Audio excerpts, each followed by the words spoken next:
तो गोकू और गोहान ने मिल करके बिल्डिंग तो मेल्ट कर दी थी, लेकिन ड्रिप जैकेट को टच तक नहीं कर पाए थे।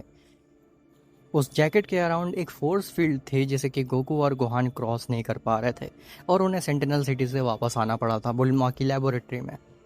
लेबोरेटरी में वापस आने के बाद में गोकू और गोहान वो सब कुछ एक्सप्लेन करते हैं जो कि सेंटिनल सिटी में हुआ।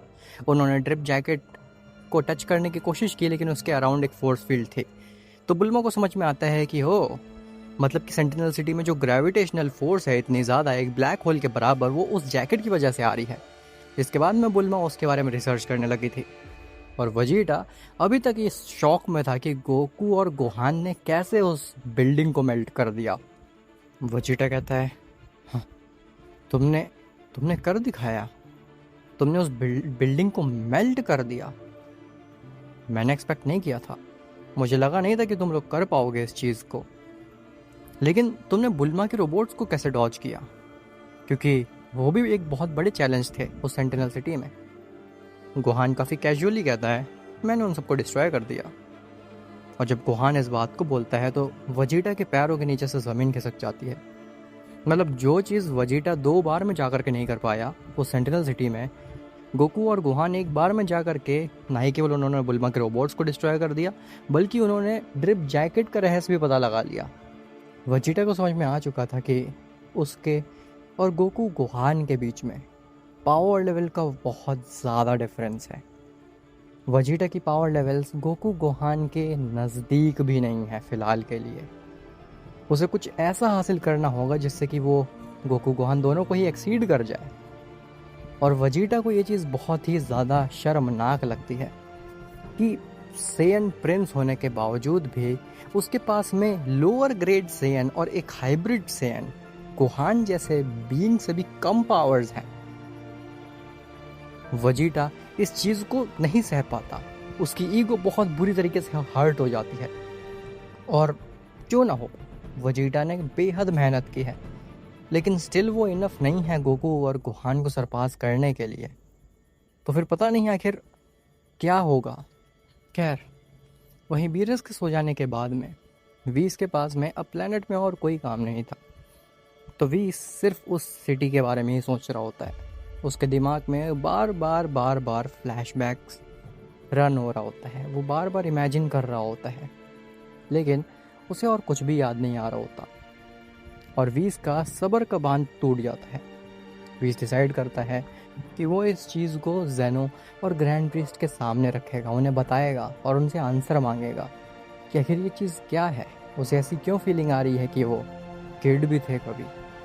जिसके बाद में वीस पहुंच जाता है जेनो के पैलेस में आंसर्स के लिए। ग्रैंड प्रीस्ट और जेनो काफ़ी अच्छे से स्वागत करते हैं वीस का।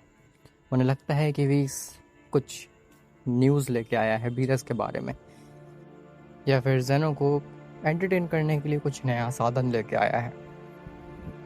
वीस ग्रैंड प्रीस्ट और जेनो के सामने पहुंचता है तो सबसे पहले तो वो बाव करता है और कहता है, लॉर्ड ग्रैंड प्रीस्ट एंड जेनो, अगर आप बुरा ना माने तो मेरा एक सवाल है। मैं अभी लॉर्ड वीरस के साथ में अर्थ पे गया था, उसी प्लैनेट पे जहाँ पे आपका फेवरेट मॉडल गोकू रहता है। उस प्लैनेट पे एक ह्यूमन है बुल्मा नाम की, उसने एक पोर्टल क्रिएट किया। उस पोर्टल में जैसे ही मैं और लॉर्ड वीरस एंटर किए तो हम एक अजीब सी सिटी में पहुंच गए, जिसका उस ह्यूमन ने नाम दिया था सेंटिनल सिटी में। उस सेंटिनल सिटी में ग्रेविटेशनल फोर्स एक ब्लैक होल के समान था। वहाँ पे खड़ा हो पाना या फिर वहाँ पे चल भी पाना मेरे और लॉर्ड बीरस के लिए भी बहुत ज़्यादा मुश्किल था। हम लोग वहाँ पे अपनी पावर्स सही से यूज़ नहीं कर पा रहे थे। ऐसा लग रहा था कि वो जगह हमारी पावर्स को अब्जॉर्ब कर रही है। और वहाँ पे बड़ी बड़ी बिल्डिंग्स थी जिसमें कि कोई नहीं रहता, और उन्हें किसने बनाया किसी को नहीं पता। मुझे वहाँ पे एक फ्लैशबैक आया था जिसमें कि मैं एक बच्चा था और मेरे साथ में बाकी एंजल्स भी बच्चे थे, और आप हमें ट्रेन कर रहे थे। लेकिन जहाँ तक मुझे याद है, हम एंजल्स तो हमेशा से ऐसे ही थे ना, हम कभी छोटे हुआ ही नहीं करते थे। या फिर मुझसे कोई भूल हो रही है Lord grand priest. Grand priest कहता है, विस, क्या इसके बारे में तुमने किसी और एंजल को या फिर किसी और डिस्ट्रॉयर को बताया है, या फिर किसी भी और बीइंग को? विस कहता है, नहीं, वैसे तो मैं ये आपको भी नहीं बताने वाला था, लेकिन ये चीज़ मेरे दिमाग से निकल ही नहीं रही थी। मेरे को बार बार वो फ्लैशबैक आ रहा था, तो मैं आपसे पूछने आ गया। मुझे इसकी असलियत जाननी है, मुझे आंसर चाहिए कि आखिर वो सब क्या था। ग्रैंड प्रिस्ट वीस के नज़दीक आता है और कहता है, ठीक है, मैं तुम्हें आंसर्स देता हूँ। ऐसा बोल करके ग्रैंड प्रिस्ट वीस के सर पे हाथ रखता है और वीस की अर्थ पे जाने वाली मेमोरी ही वाइप कर देता है। वीस को भुला ही देता है कि वो सेंटिनल सिटी नाम की जगह पे भी गया था। तभी ग्रैंड प्रिस्ट एक स्नैप करता है, और जैसे ही ग्रैंड प्रिस्ट स्नैप करता है, वीस अचानक से होश में आता है। वो ऐसे कांप करके उठता है, तो वो वीरस के प्लेनेट पे ही होता है। वीस थोड़ा सा कंफ्यूज होता है कि अभी कुछ हुआ है क्या, लेकिन वीस को बिल्कुल समझ में नहीं आता कि अभी क्या हुआ है, और वो सब कुछ भूल चुका है। खैर, वहीं ग्रैंड प्रिस्ट जेनो की तरफ देखता और कहता है, लॉर्ड जेनो, मैंने कभी सोचा नहीं था कि यूनिवर्स 7 के मॉर्टल्स उस ड्रिप वर्ल्ड को कभी ढूंढ पाएंगे, लेकिन कर दिखाया। जेनो कहता है, ग्रैंड प्रिस्ट, तुम्हें नहीं लगता है कि ये कुछ ज़्यादा हो रहा है? मॉर्टल्स आखिर इतने एडवांस कैसे हो गए कि वो ऐसी जगह को ढूंढ पाए जो कि इस मल्टीवर्स में एग्जिस्ट ही नहीं करती है? लेकिन तुमने वीस की मेमोरी तो वाइप कर दी, लेकिन वीस के अलावा बीरेफ को भी उस ड्रिप वर्ल्ड के बारे में पता है। इसी के साथ साथ पता नहीं अर्थ में आखिर कितने बीइंग्स को पता चल गया होगा उस वर्ल्ड के बारे में। तुम उन सब से कैसे डील करोगे? ग्रैंड प्रिस्ट कहता है, लॉर्ड जेनो, वैसे सच बताऊं तो इसका सबसे बेस्ट सॉल्यूशन यही है कि मैं उस पूरे प्लेनेट को ही डिस्ट्रॉय कर दूं, लेकिन मैं आपकी इजाज़त के बगैर ऐसा नहीं करूंगा, क्योंकि मैं जानता हूं कि अर्थ पे गोकू और वजीटा का घर है, जो कि आपके फेवरेट मॉडल्स हैं। जेनो कहता है, नहीं, मेरे लिए कोई फेवरेट या कोई बेकार मॉडल नहीं है। मैं इस पूरे मल्टीवर्स का रूलर हूँ, और मैं वही करूँगा जो कि बेस्ट होगा इस पूरे मल्टीवर्स के लिए। तो इस समय के लिए मुझे लगता है कि सबसे बेस्ट चीज़ यही रहेगी कि तुम अर्थ को डिस्ट्रॉय कर दो, फिर भले ही वो गोकू कहे घर क्यों ही ना हो। ग्रैंड प्रिस्ट कहता है, लॉर्ड जेनो, आर यू श्योर? जेनो कहता है, मैं तुम्हें परमिशन नहीं दे रहा हूँ, मैं तुम्हें आदेश दे रहा हूँ कि जाओ और जा करके अर्थ को डिस्ट्रॉय करो, इससे पहले कि ये बात और जगह पे फैले। ग्रैंड प्रिस्ट कहता है, जी माय लॉर्ड। ऐसा बोल करके ग्रैंड प्रिस्ट वहाँ से चला जाता है। खैर, वहीं अर्थ पे बुल्मा बहुत कम समय में एक डिवाइस क्रिएट करती है जिसका नाम होता है डिफेब्रिलेटर। बुल्मा एक्सप्लेन करती है गोकू वजीटा गोहान को कि ये डिवाइस ड्रिप जैकेट की, उस जैकेट की जो फोर्स फील्ड है उसे कैंसिल आउट करने के लिए बनाया है, और वो श्योर नहीं है कि ये डिवाइस वर्क करेगा या फिर नहीं, लेकिन इसके अलावा और कोई चारा भी नहीं है। गोकू कहता है, लेकिन ये डिवाइस वर्क करेगी कैसे? तो बुल्मा बताती है, तुम्हें कुछ नहीं, बस इस बटन को दबाना है उस जैकेट के सामने रख के, और इससे एक ऐसी शॉकवेव निकलेगी जो कि उसकी पूरी फोर्स फील्ड को कैंसिल आउट कर देगी, और फिर शायद से वो जैकेट इफेक्टिवलेस बन जाए, उसके सारे इफेक्ट्स ख़त्म हो जाए और वहाँ की ग्रेविटी ख़त्म हो जाए। गोकू कहता है, ठीक है, तो फिर मैं और गोहान जाते हैं और एक काम करके आते हैं। वजीटा कहता है, रुको, मैं भी तुम्हारे साथ आऊँगा। बुल्मा कहती है, लेकिन वजीटा, तुम्हें नहीं जाना चाहिए वहाँ पे। वजीटा सीधे बुल्मा की डिवाइस को उठाता है और पोर्टल के अंदर चला जाता है बिना कुछ जवाब दिए। अब वजीटा को अपने आप को प्रूव करना था, वो उसकी ईगो बहुत बुरी तरीके से हर्ट हो चुकी थी। गोकू कहता है, तुम चिंता मत करो बुल्मा, मैं वजीटा को सही सलामत लेके आऊँगा और काम हो जाएगा। जिसके बाद में गोकू और गोहान भी उस पोर्टल के अंदर चले जाते हैं।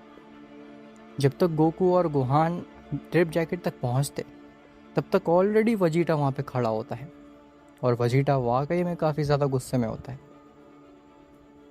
वजीटा कहता है, "हाँ, तुम लोग आ ही गए आखिरकार।"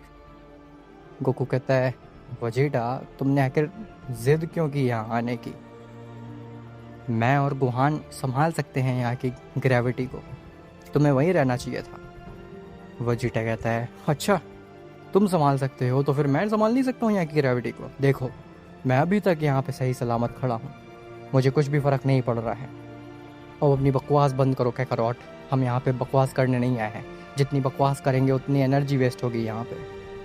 जिसके बाद में वजीटा उस डिफिब्रिलेटर को उठाता है, उस ड्रिप जैकेट के सामने रखता है और उसकी बटन प्रेस करता है। उससे एक इतनी बड़ी शॉकवेव निकलती है जिससे कि गोकू, वजीटा, गोहान वो सब काफ़ी दूर जा कर के गिरते हैं। लेकिन उस डिफिब्रिलेटर से जैकेट को कुछ भी फर्क नहीं पड़ता। ना ही सेंटिनल सिटी की ग्रेविटी कम होती है और ना ही ड्रिप जैकेट की फोर्स फील्ड हटती है। गोकू, गोहान उठ करके ड्रिप जैकेट के नज़दीक आते हैं और उसे दोबारा से टच करने की कोशिश करते हैं तो नहीं कर पाते। फोर्स फील्ड अभी भी लागू थी। गोकू कहता है, ये तो इम्पॉसिबल है, डिफिब्रिलेटर वर्क नहीं किया, हमें वापस जाना चाहिए। तभी वहाँ अर्थ पे ग्रैंड प्रीस्ट आता है और वो अर्थ को डिस्ट्रॉय कर देता है, इरेज कर देता है, जिसकी वजह से जो बुल्मा का क्रिएट किया हुआ पोर्टल होता है वो भी इरेज हो जाता है।